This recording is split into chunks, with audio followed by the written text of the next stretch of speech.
Yeah.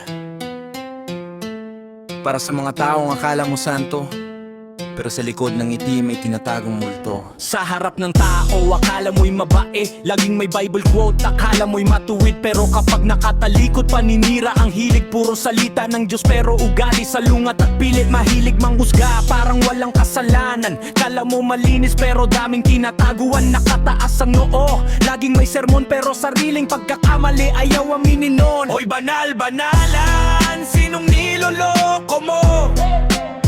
Mukha kang anghel pero iba ang totoo. Kung mabuti ka talaga, di kailangang ipakita. Dahil ang tunay na kabutihan sa gawa nakikita. Laging nasa simbahan, laging nakaluhod, pero sa kapwa mong tao ikaw ang unang sumusugod. Mahilig magpayo pero sarili mo'y ligaw. Bawat pagkukunwari mo unti-unting nahahayag. Puro God bless sa post at komento, pero sa tsismisan ikaw ang sentro. Nakaluhod sa dasal pero puno ng inggit. Kaya maraming tao sa joy nawawalan ng tiwala. Hoy banal-banalan, sinong niloloko mo? Mukha kang anghel pero iba ang totoo. Kung mabuti ka talaga, di kailangang ipakita. Dahil ang tunay na kabutihan sa gawa nakikita.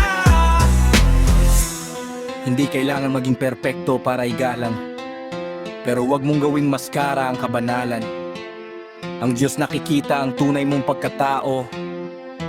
Kaya bago manghusga, sarili muna ang baguhin mo.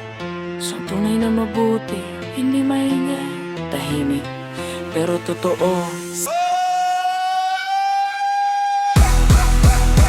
Hoy banal-banal,